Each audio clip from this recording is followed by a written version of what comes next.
के कार्यकर्ताओं से कहा कि संगठन नहीं, सेवा ही संगठन है। सेवा का कार्य करना है। जय श्री राम। आज हमारे चंडीगढ़ में आ रहे हैं योगी जी। योगी जी हमारे चंडीगढ़ में आए और हम न जाए, ऐसा तो हो ही नहीं सकता। तो हमने भी पहने पीले वस्त्र और हम भी निकल पड़े योगी जी को देखने। तो मैं आपको दिखाती हूँ कि योगी जी कहाँ पे आए।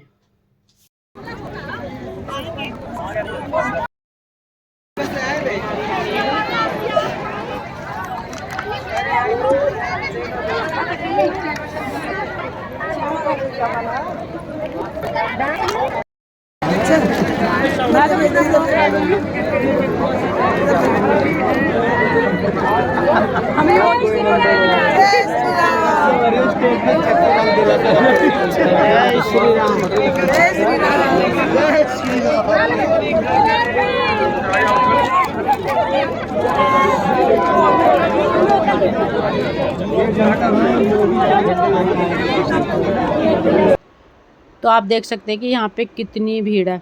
यहाँ पे लगभग 1 लाख के करीब जनता थी। बहुत बहुत धन्यवाद विक्रम जी। मैं अब निवेदन करूंगा चंडीगढ़ के लोकप्रिय सांसद हमारी बड़ी बहन मैडम किरण खेर जी को वो मंच पे आए और हम सबका मार्गदर्शन करें। सभी तालियों के साथ मैडम किरण खेर जी का स्वागत करेंगे। किरण जी को जय श्री राम। किरण जी को जय श्री राम। किरण जी को जय श्री राम। मैडम किरण खेर जी वो आइए, किरण खेर वो जा रही है। आपको कह रहा है और तो इतना शोर मचा रहे हैं, बोलती जाओ कि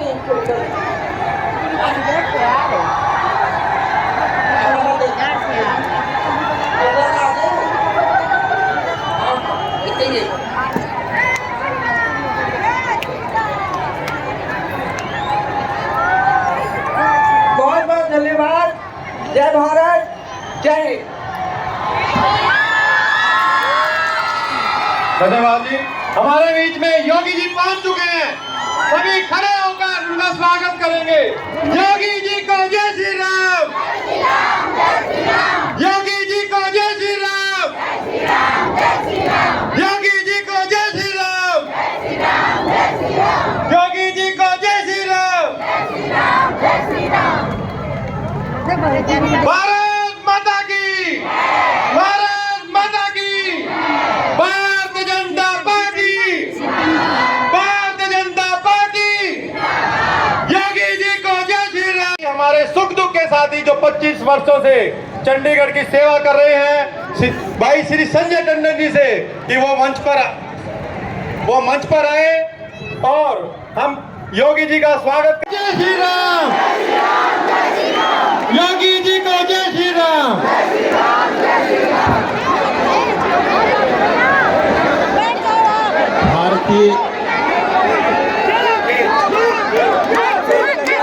भारत माता की, भारत माता की, भारत माता की।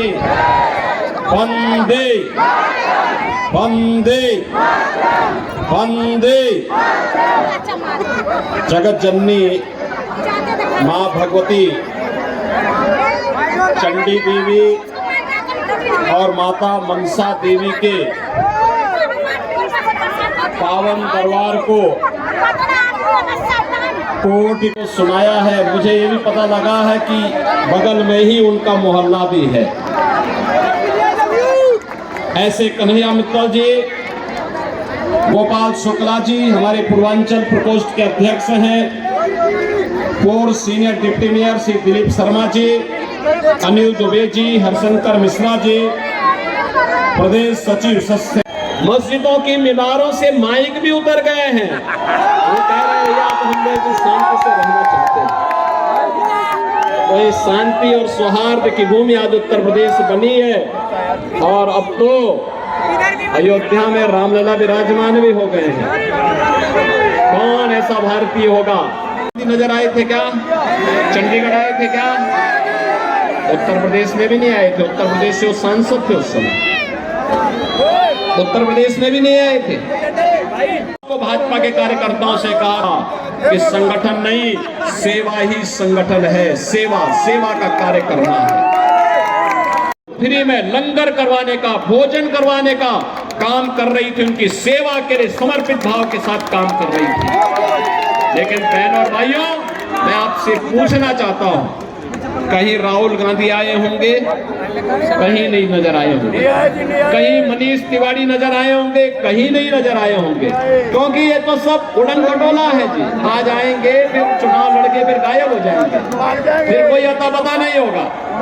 और इसलिए बहनों और भाइयों, जो आपके संकट में आपके साथ नहीं हो सकता, जो आपके सुख दुख में आपके साथ नहीं खड़ा हो सकता, जो आपकी आस्था का सम्मान नहीं कर सकता, जो आपकी विरासत को सम्मान नहीं दे सकता है, जो आपके विकास के बारे में जिसके पास कोई विजन न हो जाएगा, और जो गरीबों के कल्याण का मार्ग प्रशस्त नहीं कर सकता है, तो उस व्यक्ति को जनप्रतिनिधि के रूप में चुन करके हम लोग स्वयं भी पाप के भागीदार कतई न बने।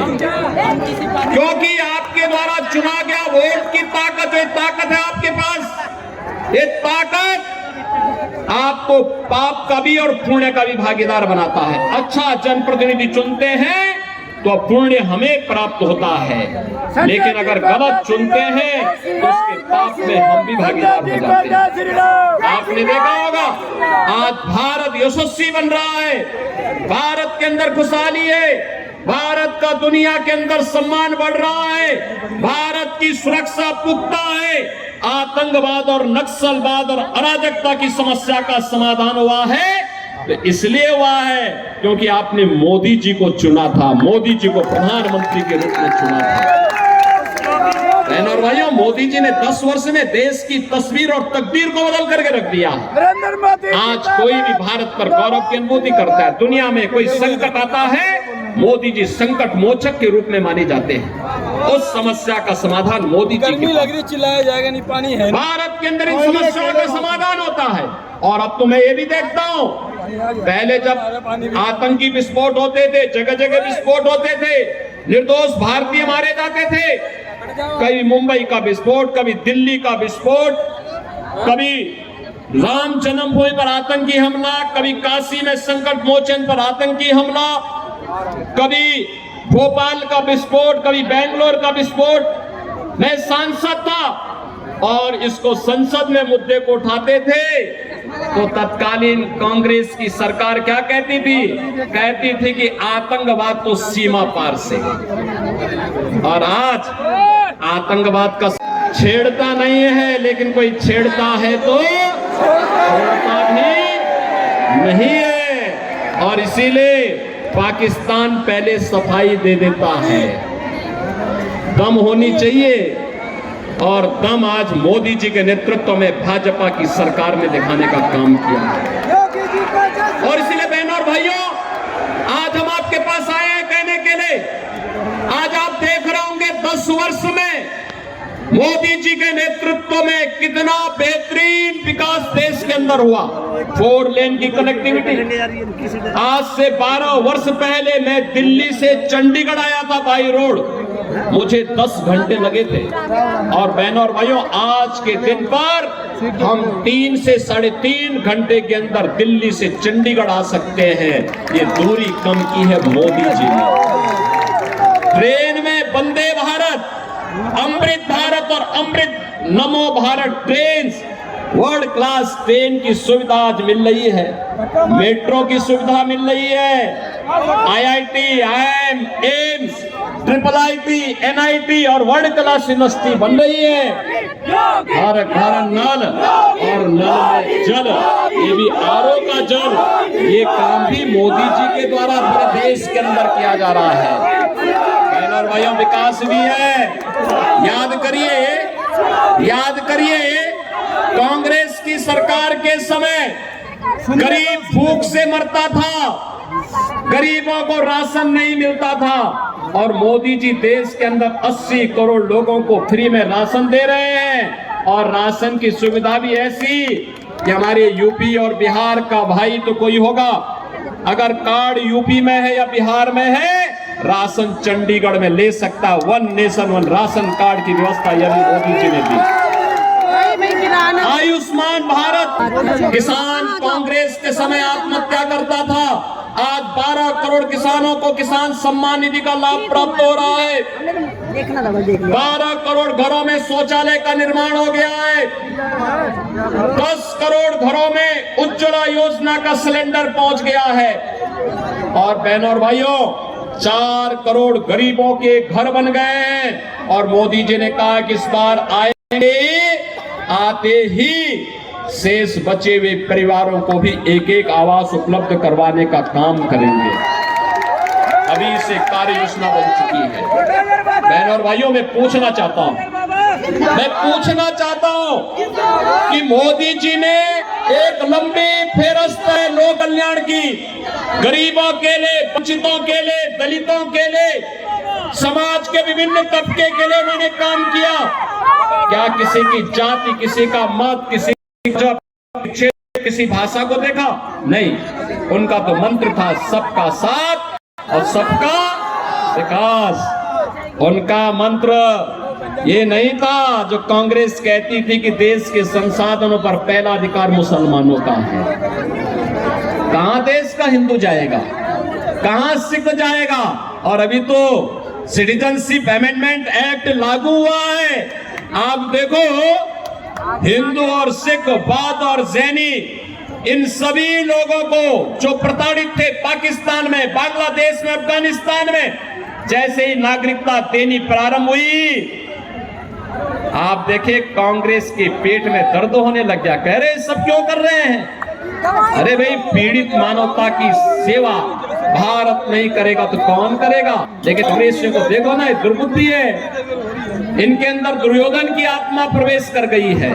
ये मानने वाले नहीं है। और इसीलिए उस समय कहते थे कि भारत के संसाधनों पर पहला अधिकार मुसलमानों का है। और हम कहते थे कहां जाएगा हमारा हिंदू, कहां जाएगा हमारा दलित?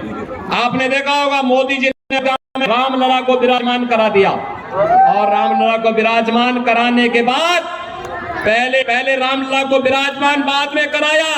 पहले अयोध्या में हम लोगों ने इंटरनेशनल एयरपोर्ट बनाया है। उस इंटरनेशनल एयरपोर्ट का नाम महर्षि वाल्मीकि के नाम पर किया है। महर्षि वाल्मीकि जिन्होंने राम से हमारा साक्षात्कार कराया, उनके नाम पर अयोध्या का एयरपोर्ट। और इसीलिए मैं वाल्मीकि समुदाय से भी कहना चाहूंगा, आइए ना अयोध्या में, वाल्मीकि जी की गुणगाथा को आप अयोध्या में देख करके सम्मान का अनुभव करेंगे। राम के साथ अपना संवाद और अपना संबंध जोड़ करके गौरव की अनुभूति करेंगे। और हम लोगों के लिए तो ऐसा कार्य हो गया है कि लोग भी अच्छा, आप सबसे मैं कहूंगा, आप कह सकते हैं वर्तमान पीढ़ी से कि हाँ, अयोध्या में राम मंदिर का निर्माण हमने कराया है। आप बोलिए, जोर से बोलिए।